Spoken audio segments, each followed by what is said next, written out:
Good morning, everyone, and welcome to Onward, Ozarks. I'm your host, Randy Wilburn, and I'm truly grateful you're joining us today. Whether you're tuning in from your office, your favorite coffee shop, or somewhere in between. Now, listen, today's session is all about the Northwest Arkansas Regional Growth Strategy, and I describe it as a roadmap to the region's future as we look ahead to a Northwest Arkansas with more than 1 million residents by 2050. We've seen steady growth for 2 decades, about 10,000 new residents annually, and more recently, that number has jumped to nearly 14,000 per year. That pace is only expected to rise. We're fortunate to have two guests with us today who are helping us chart the course forward. Matthew Lambert from DPZ CoDesign and Susan Henderson from Placemakers. Together, they've spent time on the ground here in Northwest Arkansas leading research, gathering input, and helping to craft a bold but practical vision for the region's future. Today, they'll share what they've been hearing from residents and stakeholders across our cities and what it means for all of us moving forward. Also, I want to acknowledge the incredible team at the Northwest Arkansas Council helping drive this work. Nate Green, Rob Smith, and Josiah, we're grateful for your leadership. And a quick housekeeping note before we get started. We'll be giving away three $100 gift cards during today's session, but you must be online and present to win. So hang with us, stay engaged, and keep an eye on the chat. All right. So welcome again. And so we are excited about what we're going to talk about today. And so I really want to share something with you guys. And this is kind of the framing question for this conversation. And it's for Northwest Arkansas to remain a great place to live and work. We need to continue doing what we do best, but also change many aspects of what we do in big ways. In short, we need to be more efficient and more intentional in how we grow. Our cities must become more compact, and we're going to have to sprawl out less, often to the edges of the region. We're going to have to work hard to preserve open spaces and land for parks. We're going to have to find a way to build housing that meets needs and incomes of the people who live here. And we're going to have to put more housing closer to the places where we work, where we go to school, and where we most want to be. We need to be more efficient than when it comes to wastewater plants, public transportation, planning, subdivision development, um, highways, downtown development, and on and on. And we'll want to do all of that with an eye toward protecting what's best about our smallest cities, helping them preserve the character and core elements that make those cities special, good places to live while ensuring their successful economic futures. Matt, let's start with your reaction to that vision for Northwest Arkansas. And then, Susan, I'd love for you to add your thoughts too. Ooh, that's a small one, Randy, you know. Well, it's been great working here for a few years now, so really getting to know the place and the people. Um, One thing that sticks that I want to elevate that really sticks out to me is we've been sort of grappling to understand when people say that they feel that they've lost a sense of the small town character as the region's growing, right? And Yeah. and that's incredibly important. And uh, the people are really wonderful. You know, we talk to all of our Uber drivers and everybody that we're sitting next to at the restaurant or the bar, and really just try to make connections and understand folks in the community. And everybody's been really wonderful. But they're sort of losing connection with their neighbors, right? There's a lot of close connections, so close knit community anywhere we go, any room we're in. Folks know each other, and as the region continues to grow out, it's losing a bit of that connection, that sort of sense of community. And I think that the spirit is there to elevate that. But there's a lot of challenges. So growth has come fast. It sort of came out of nowhere, and the region's been caught behind in a lot of ways in terms of, wastewater. We're dealing with those issues all over the region.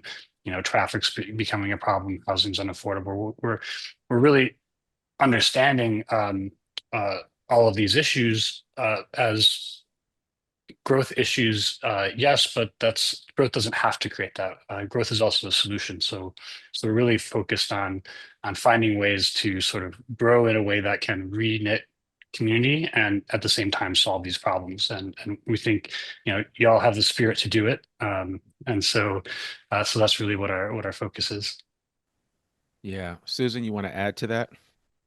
No, I think that was pretty comprehensive. I want to elevate the issue of the spirit of community because, like Matt said, people who've engaged with us, that's one concern that we frequently hear is, I love the place I moved to 30 years ago or 40 years ago, or my grandparents or great grandparents. And, how do we preserve that intimacy of small town?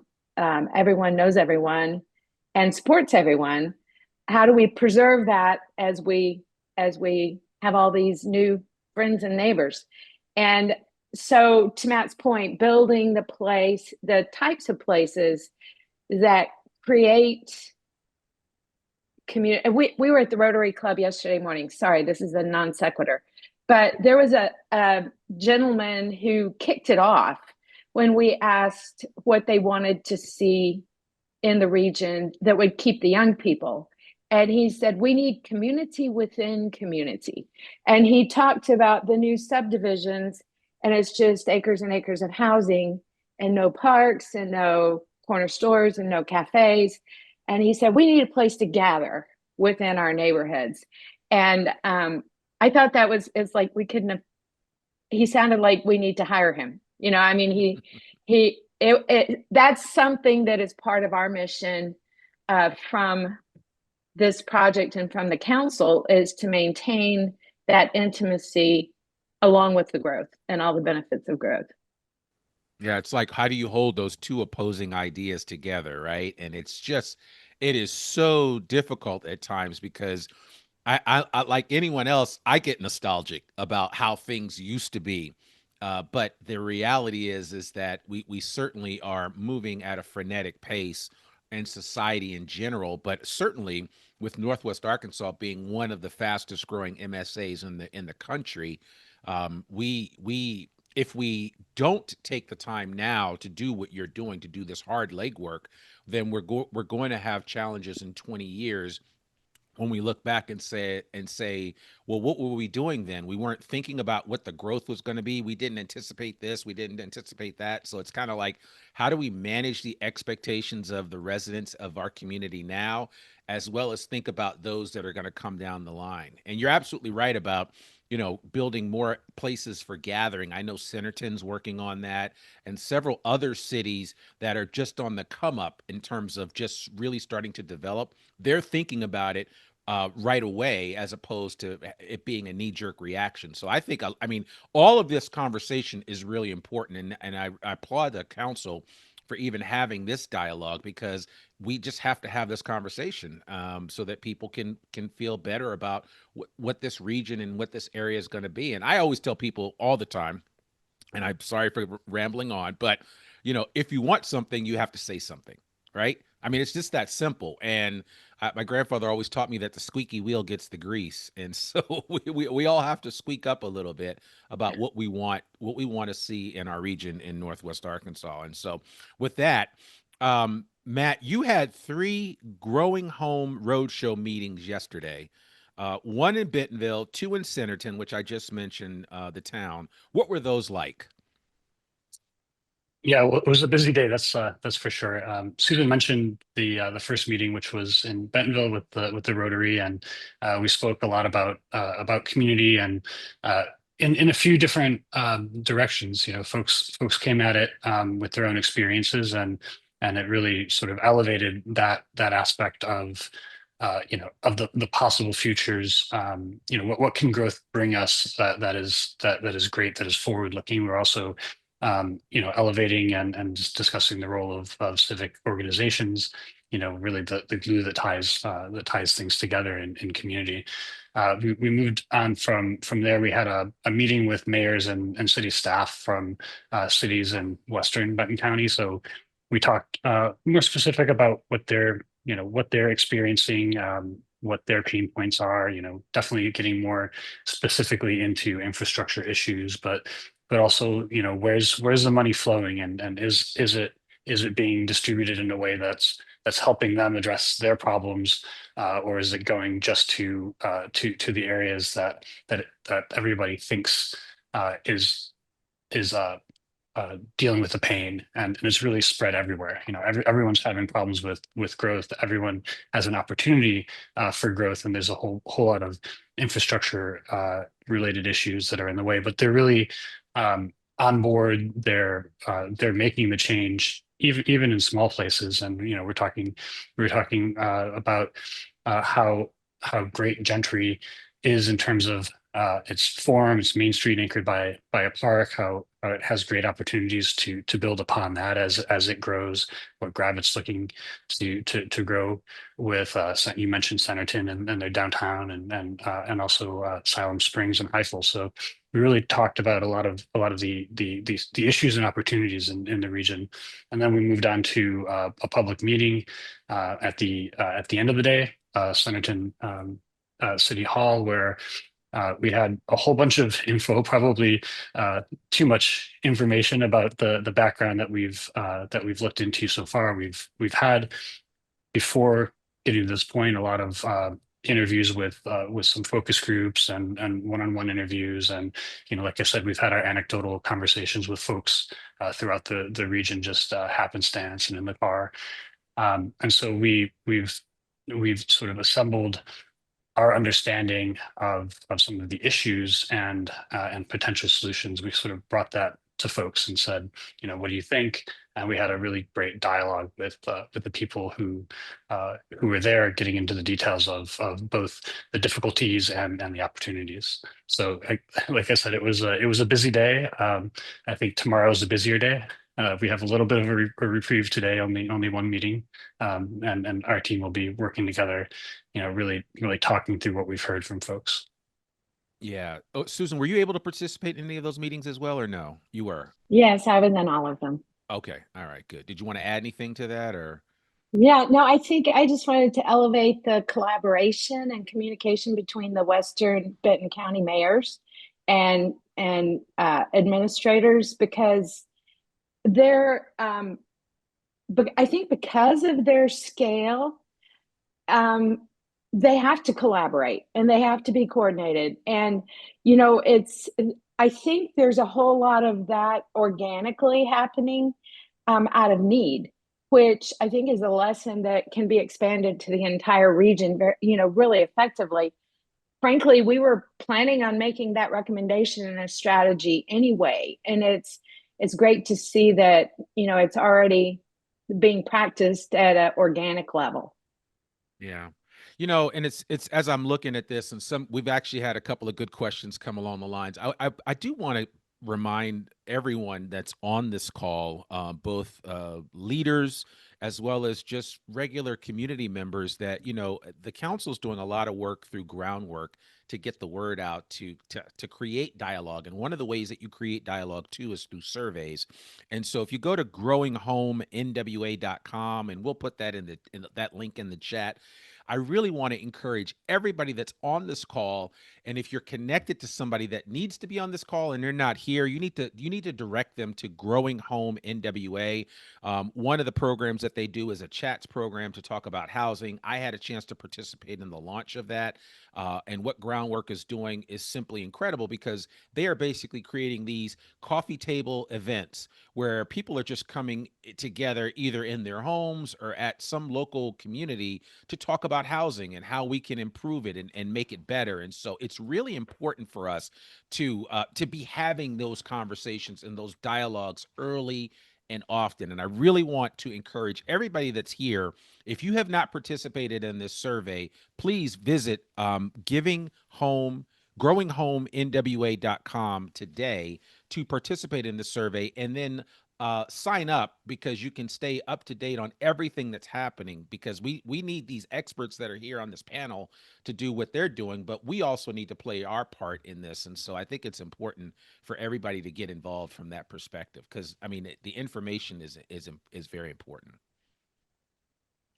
So listen, I want to one of the first questions that came up was Shava Boyette had commented as a piggyback onto what you had said earlier, about the fact that people need to develop community connections to their neighbors by speaking to their neighbors, inviting them into their homes, um, uh, holding neighborhood gatherings, events, etc. I know that a lot of, like, in the cul-de-sac in the subdivision where I live here on the east side of Fayetteville, we have a number of get-togethers throughout the season, and we don't need to look for permission to be able to do that, but we do need to encourage people to kind of get out of their homes and get from behind these devices that we hold in our hands all the time, where when our heads are face down in them, and get out and see what's around us, because that's where real dialogue happens. I know, Matt, you have a session later today with chamber leaders and 12 more meetings scheduled before next Wednesday.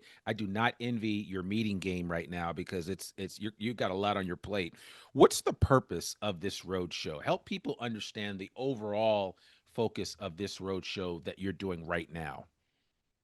Sure. Though I'm gonna off script first and respond to your response to the comment, which is I support that response. But one thing that we are certainly talking about in this process is the fact that some places in the way that they're built, they really create more community engagement and connections. So this is a really important piece of that creating community.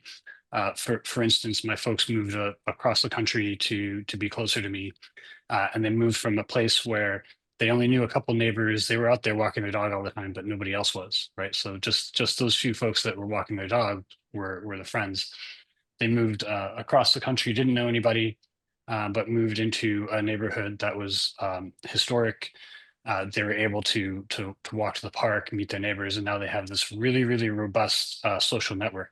A bunch of friends my age, and also their age, and sort of all over the spectrum. So it's really important the way that places are built in terms of being able to support that community. So I just wanted to toss that in there. So in terms of the purpose of this, all these meetings, we don't have a strategy. There's nothing canned in the bag. We're not trying to rinse and repeat.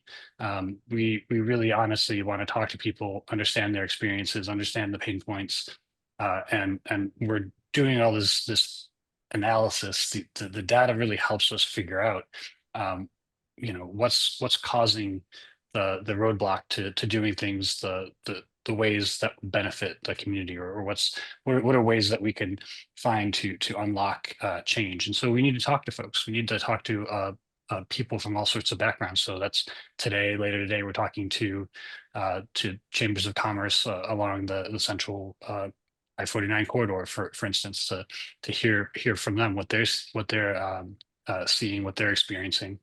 That's sort of the same reason why we've got 12 other meetings. We need to have diverse perspectives, right? Because the region is not one thing. It's not only one area, and it's also not only one community. There's so many different communities, so many different interests, and we really want to know how folks are dealing with growth and what they see as the best future for Northwest Arkansas from their perspectives, so that we can pull that all together into a strategy. So it's really these conversations. We're bringing what we know so far, and what we've thought so far, for critique, for different perspectives, and to help us understand how to sort of align where we're going to best fit the folks here. So it's just really important to have these diverse conversations. 12 more meetings. I mean, it's 17 total. It's a lot. I hope my voice makes it through the end of next week. Yeah. Susan, you want to add to that? Yeah, I just want to underline, I mean, Matt covered it, but Matt and I have been working here for the last almost 5 years, and we're teamed with Craft and Tull who are local and regional and have a deep knowledge. But as we use all the data and the mapping and all the community plans to set a baseline, we have to pressure test that. And the meeting's the only way to do it. You know, with the reason normally we go in and set up shop in a community where we're working and stay put. But when you're dealing with 25 cities and 2 counties, you know, you have to have lots of meetings to, like Matt said, to really pressure test ideas. And so that's ultimately the purpose of the roadshow, is to refine the information that we have and make sure the strategies being proposed really work. And interestingly enough, it's not just for the region, it's for the scales of communities. You know, you have small, medium, large, you have corridor communities, and you have Western communities, and you have communities that have grown in a historic grid pattern. You have communities that have grown along corridors in a more suburban pattern. And so it's finding solutions that aren't a one size fits all. And the mayors yesterday made that very clear to us, that, you know, they aren't the 49 corridor, there's something else. And we're trying to be very sensitive to that. Yeah. You know, I know a lot of people are going to probably be wondering about these events. Are they, you know, and this is for you, Susan. Are all these events the same?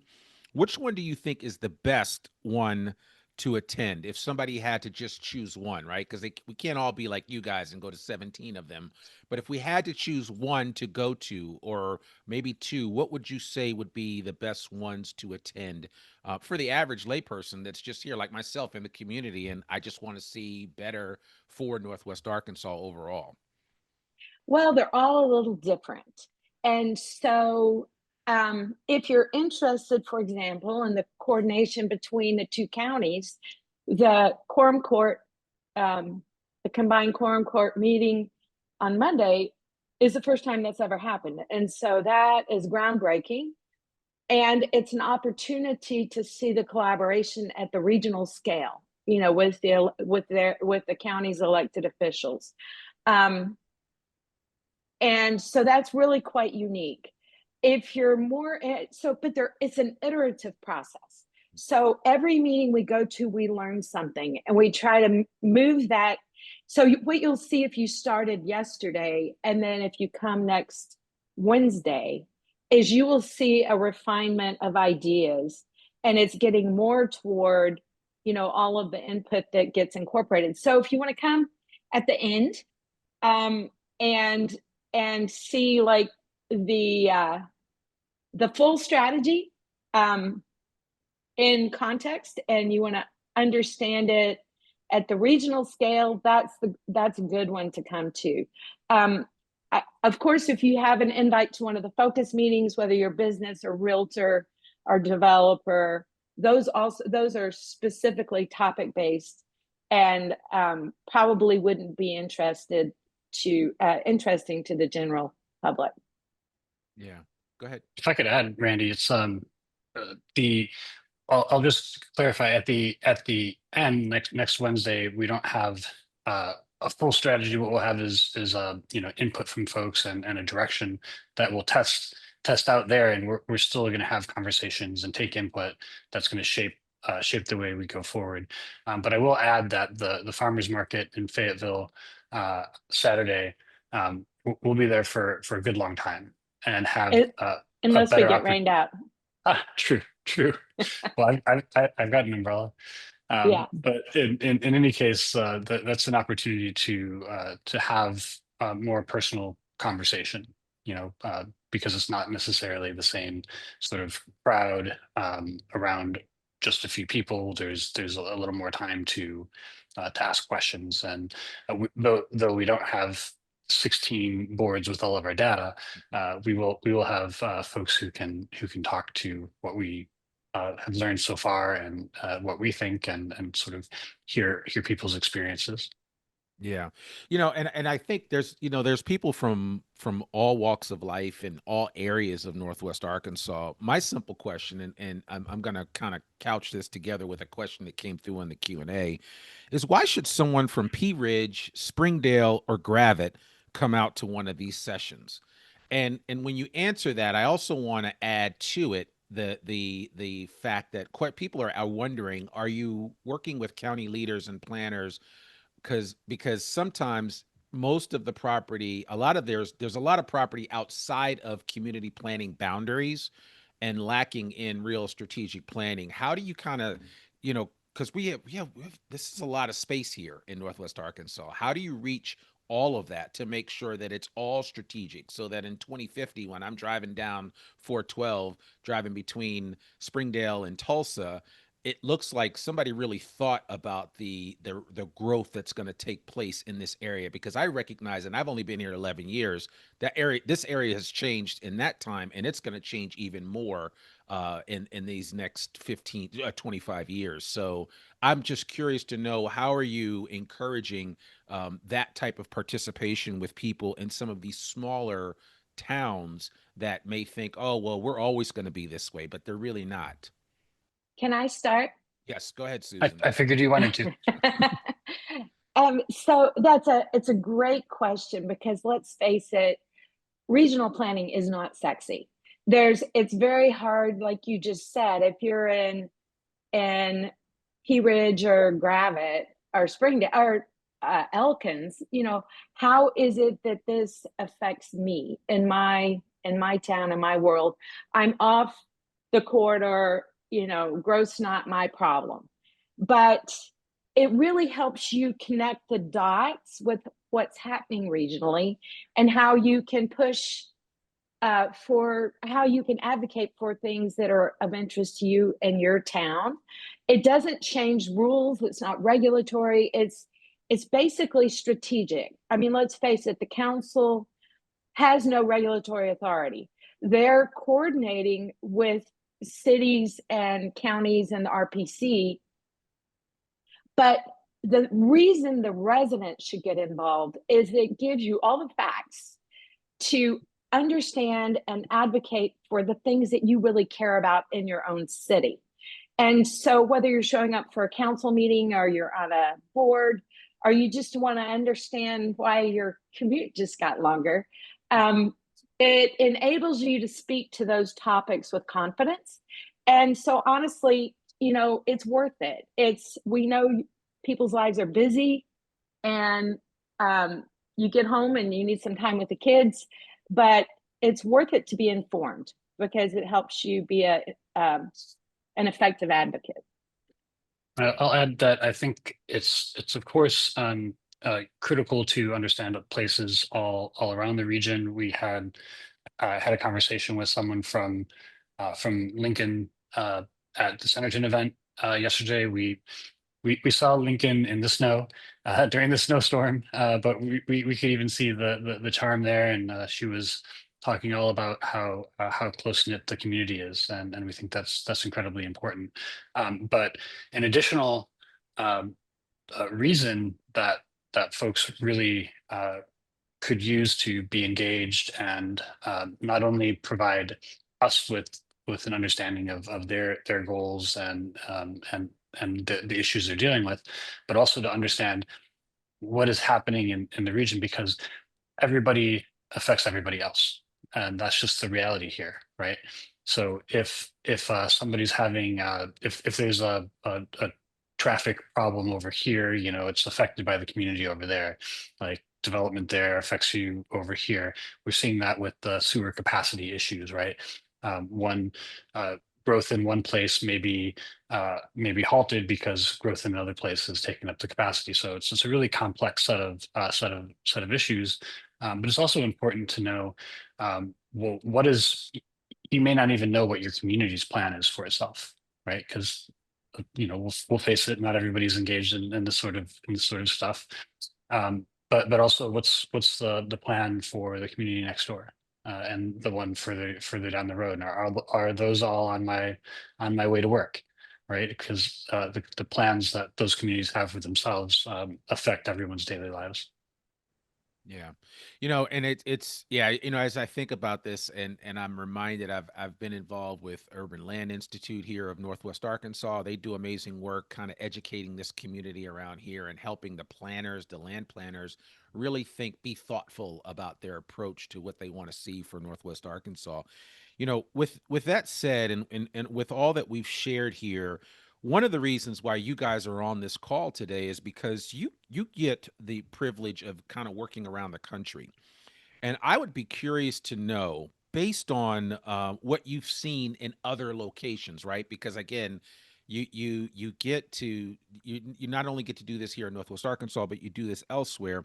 What are some of the best places you've seen, and why even mention them here today, right? Because I think sometimes we look at places and want to think, man, can we be like that place, or we don't want to be like that place over there. So, Susan, you want to answer that first, and then we'll let Matt go.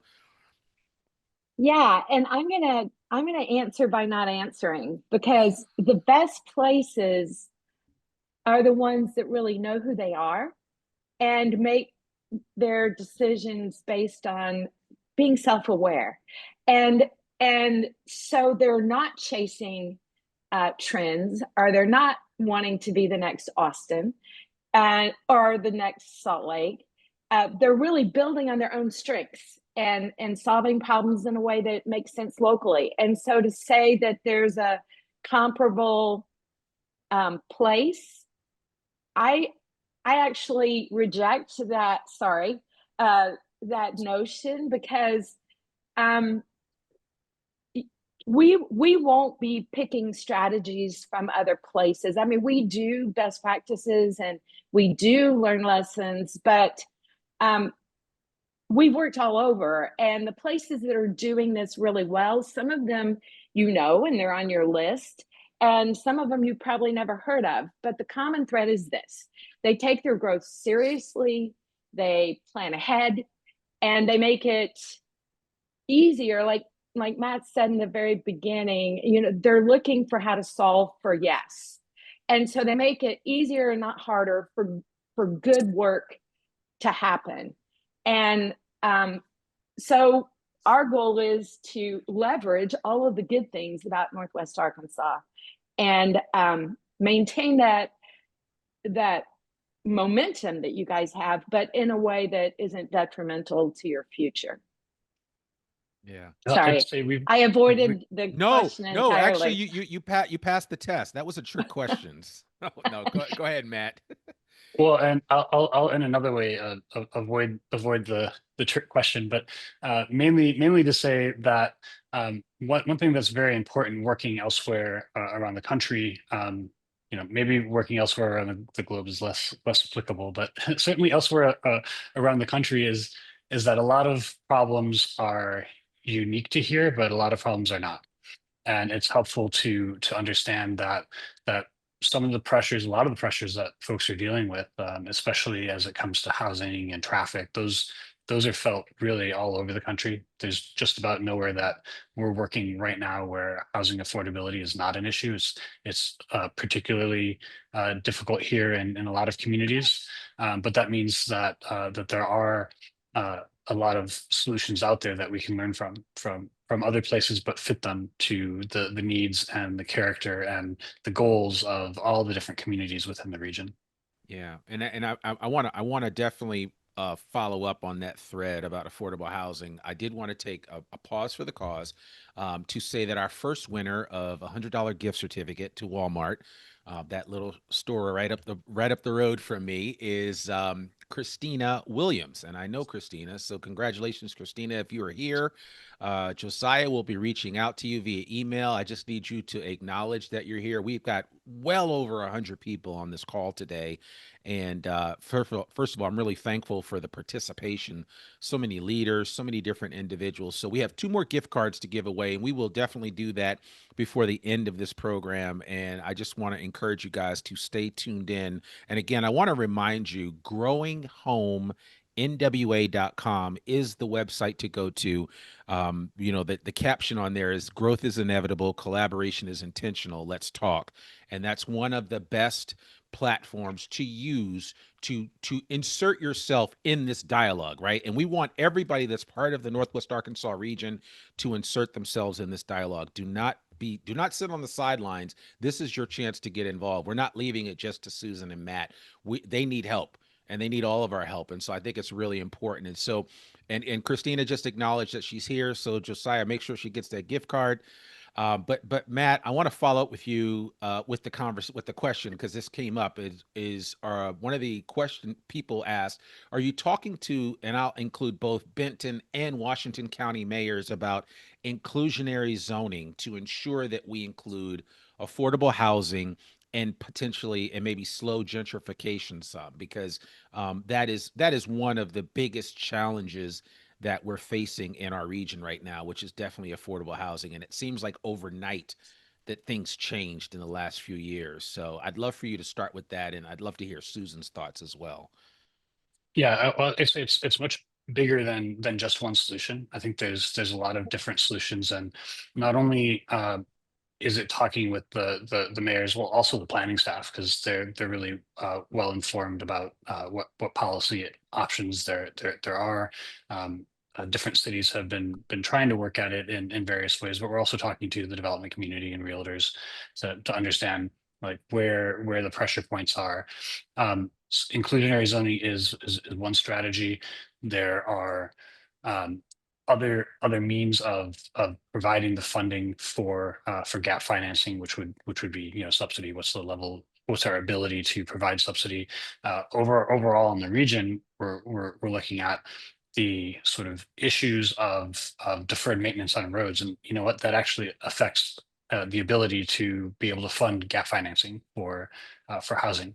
But beyond that, one of the biggest issues that you have is that there's not enough production of the types of housing that best fit folks where they need it. So we're building housing in places that are further from jobs, further from services, and usually of just one type.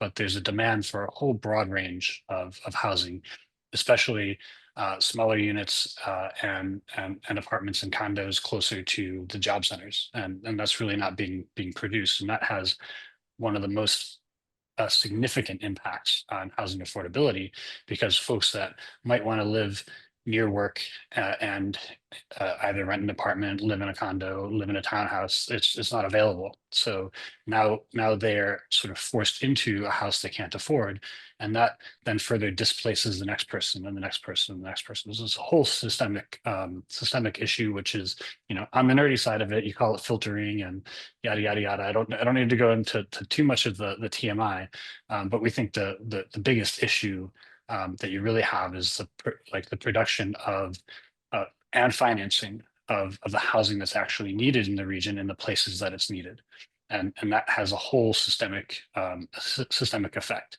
Now, when we get into other things for infrastructure, like do we need to address things like impact fees for development to pay for some of our infrastructure needs? Probably in some places, but we have to be careful to do that in such a way that it doesn't have a negative effect on housing prices and affordability. And so, inclusionary zoning is also a piece of that puzzle, where it can fit well, but it can also be done in a way that that hampers the market and actually raises the costs for everybody else. So it's a delicate balance on the housing side, and we're certainly looking in the strategies, right, in our next handful of months of work after the roadshow. Right now, we want to hone in on what are the things that we really need to research and get into the weeds, and we're going to get into the weeds and then pull that up and try to help everybody understand what some of the best solutions are for the types of place that you are within the region. Not so much from nerd speak, but with the sort of outsiders perspective that can help both. We can help the planning staff and and people that are really into it understand the weeds. But we also have to help, just regular folks in the community, so they can understand, hey, this is a good thing that I should support in terms of my city council deciding to pass this ordinance or invest in this particular form of housing support. I'll give it to Susan for other thoughts. No, that's pretty comprehensive. And there's an interesting thing about inclusionary zoning, and I know it's debatable, but our colleagues that have been working in that field frequently find that because of the gap that Matt mentioned, frequently it doesn't solve the problem, and actually it slows market rate development, which then in turn puts more pressure on attainable housing. So, it's doing like Matt said, and it's aligning all of the various, it's a very complicated problem. And so there are many solutions, but you have to make sure that you knit them together in a way that they're basically all involved, because no one solution actually is a solution, if that makes any sense. Yeah. No, it definitely does. And I get that it is, I guess the easiest way is to say it is complicated. I think the idea here, and when people typically ask that question, we're always looking for the one answer that's going to solve all the problems, but there is a lot of legwork that goes into making that planning. But I personally know a lot of local business owners that struggle with their employees because of how far away they have to live to work there, and that really shouldn't be, but that's a major issue for the entrepreneurial growth in our region, and that's something that we have to consider as well. So, Yeah, and Randy, just one stat to toss out there in our study is that on average for the entire region, families spend family or not, spend 22% of their income on housing on average, which is good from HUD's sort of cost burden analysis, but they spend 24% on top of that on transportation, on what it costs to have to drive to work and drive to services and so forth. And so together, that's like 46% of household incomes are going towards housing and transportation. But that 24, a lot of people are spending more on transportation, more on driving than they are on their housing. And Yeah. that's a real shocker in some places. That's like unheard of, and I just that's tough. That's a tough thing to get over. But you can understand this is a sort of problem with where growth is, what housing we're providing, and where we're providing that housing. Yeah. And it's funny. I literally just interviewed Joel Gardner, who is head of Ozark Regional Transit, the other day on my podcast. And, we have been talking about, and I've wanted to profile the importance of utilizing public transportation as much as possible. I know everybody wants their F-150 truck, but the reality is that as we continue to grow, that's one of the areas where if we put some investment into it, it can pay off. We can reap a lot of benefits, long-term benefits, in terms of having proper transportation protocols set up to make something available to everyone. Again, I've even talked about it here on Onward Ozarks. I moved from Boston. Of course, you can take the T everywhere in Boston. So you go from that to coming here where you're really car dependent, and I get it. But cars are expensive. A lot of that plays into it. And now with things like Ozark Regional ORTs, ORT on demand, it's almost like an Uber. Like if Uber and a bus had a baby, that's ORT on demand. And so they're coming up with some solutions. I just want people to know, and I'm amazed when I talk to people in my own backyard that don't even know about ORT on demand. And I'm like, I make my kids take it all the time. I'm like, you want to go here? You want to go there? I can't take you.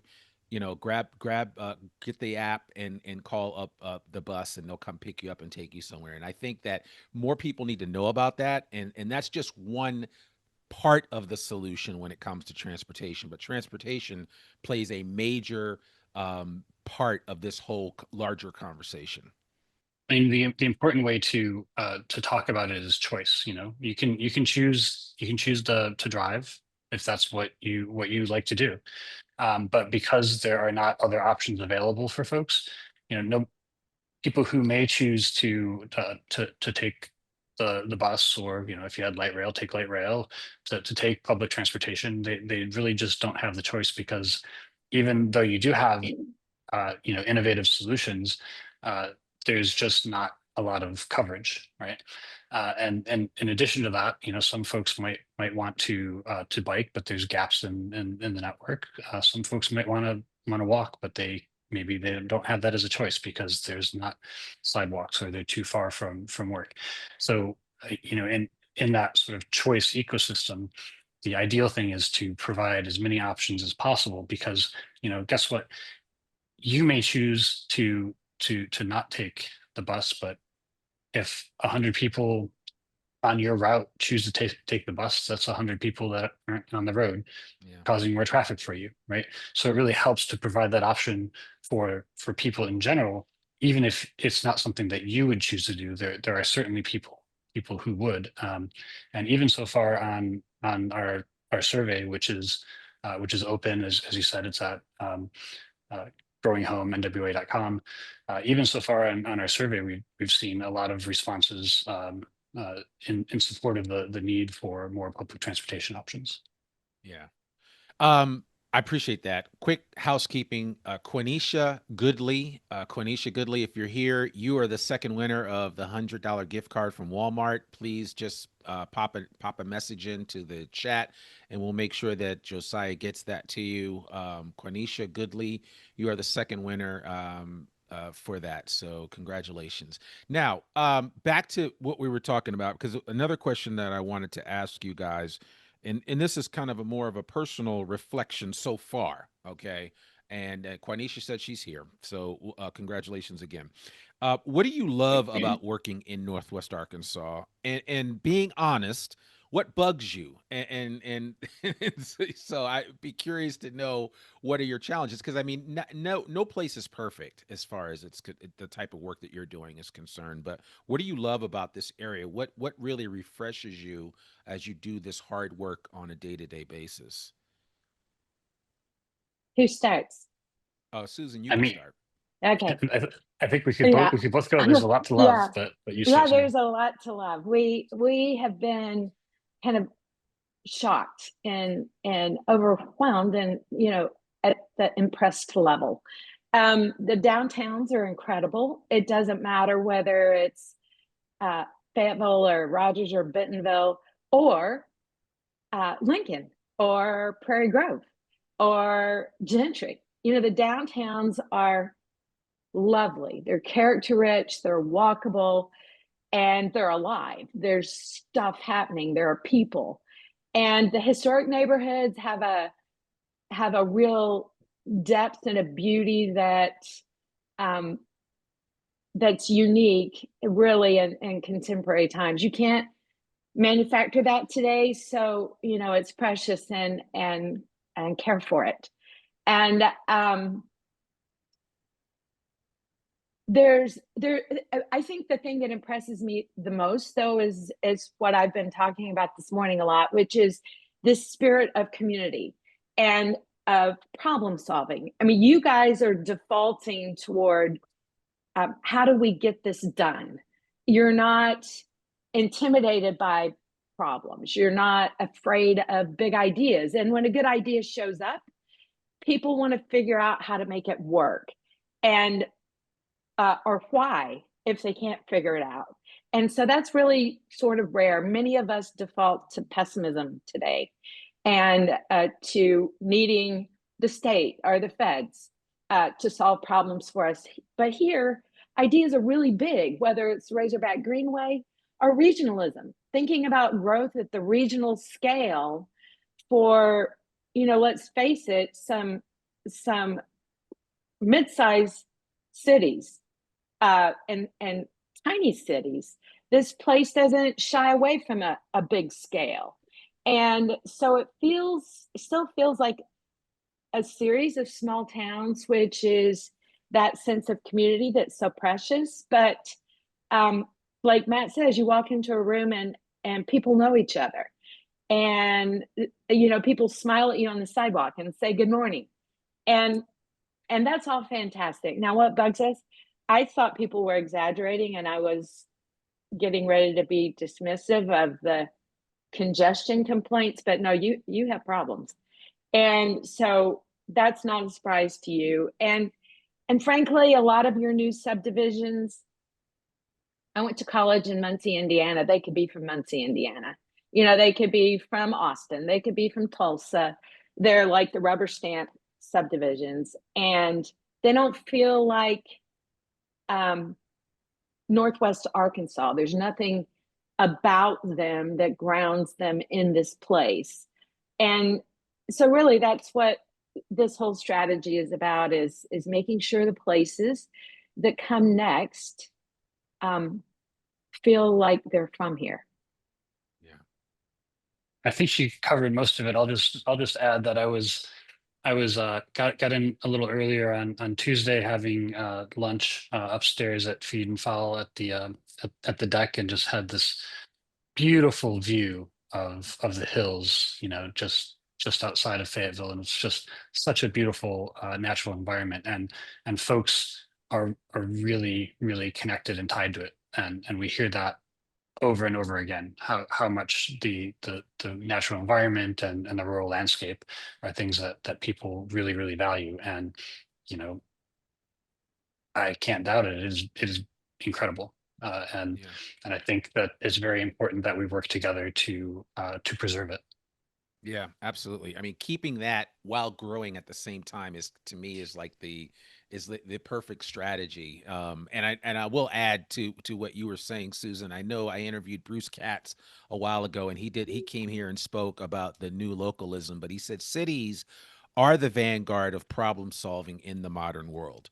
Like, full stop. So, a lot of times, like you said, we sometimes look to state or federal help, but really we are the biggest group of people that can help ourselves, is right here. You're looking at it. If you're looking in the mirror, you're looking at the person that can help you.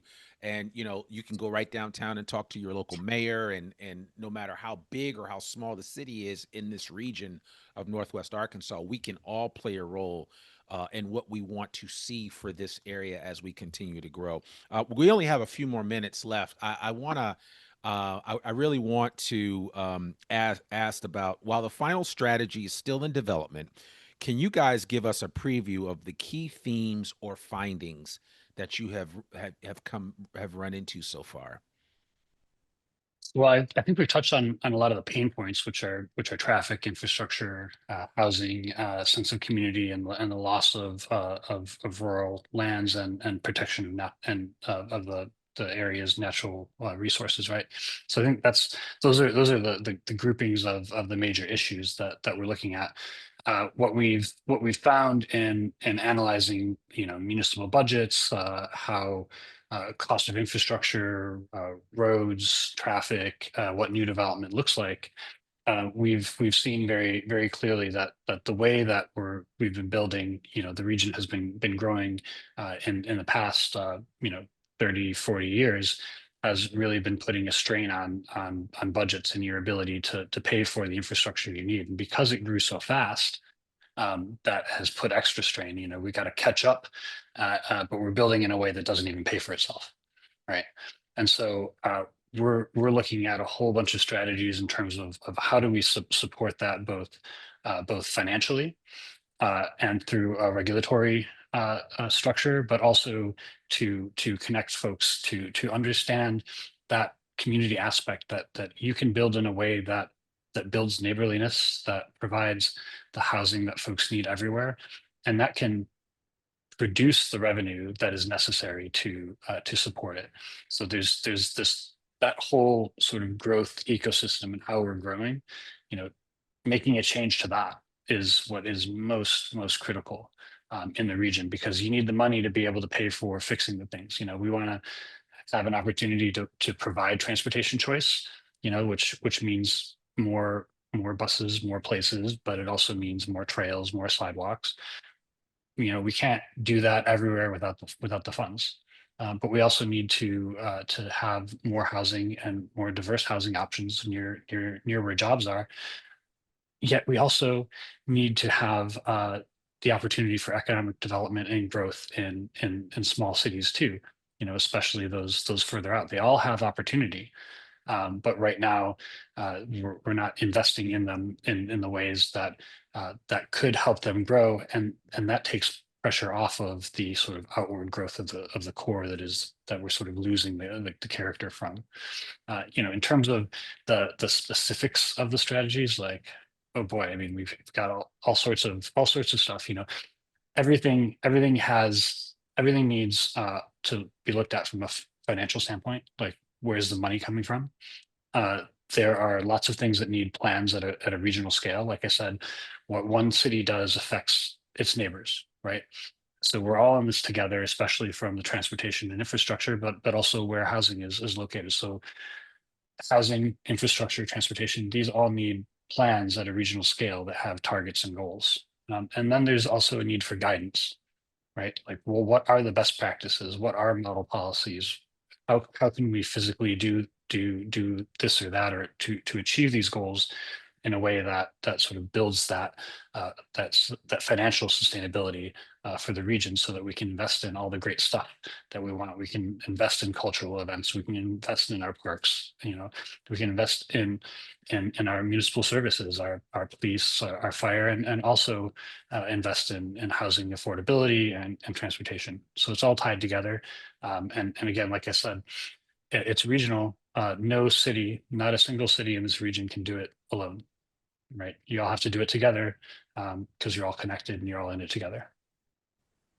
That's perfect. I will have to put that on repeat and just play that over and over again for people to hear, because sometimes you just need a reminder, right? I mean, we're all in this together, literally. I know it sounds a little corny, but it's true. And you only get what you inspect, and if we don't inspect what we want for Northwest Arkansas, we will never get it. So, I mean, you guys are doing some important work, and I know we only have a few more minutes left. Josh Moody is the last gift card winner. Josh, if you're here, raise your hand, please. You got $100 gift card from Walmart, and congratulations, sir. Want to wrap this up because we literally only have 4 minutes left. There's two questions that I want to ask you, and I apologize to everyone. There were so many good questions that you guys have fielded, and some we didn't get to. We haven't been able to talk about wastewater. We haven't got a chance to kind of talk about landfills and a bunch of other things that all are important. And trust me when I say this, these are all conversations that are being had at very important levels. So it's just because if we don't necessarily talk about it here, it doesn't mean that it doesn't exist. But my question to you is simply this. Oh, one thing. Are all the JPs expected to be at this combined quorum court meeting? Do you guys know the answer to that? I would say there's definitely going to be a quorum. Okay. We don't know exactly the final head count, but they're expected to have quorum.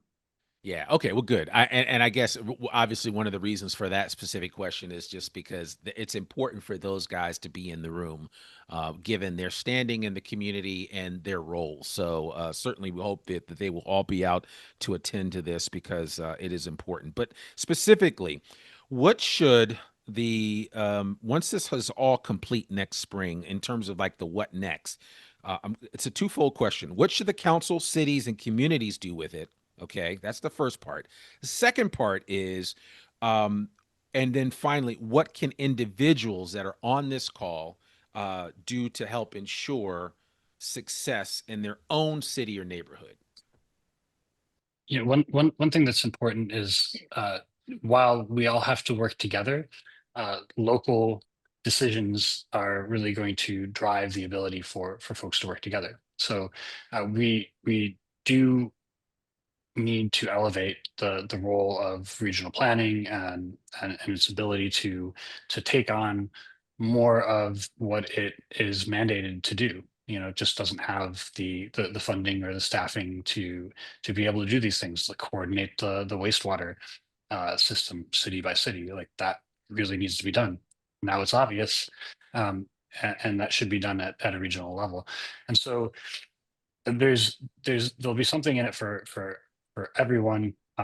Business community has a role to play. Community groups have roles to play. Individuals have roles to play, and we'll be working through explaining that. Like, well, what is my role from my position in this? Because we first need to set a vision and the steps to get there, but then we need accountability, and everybody needs to work together and holding each other accountable to make it happen. That includes every single resident and their support of good decision making at the local level, and that's going to be critical.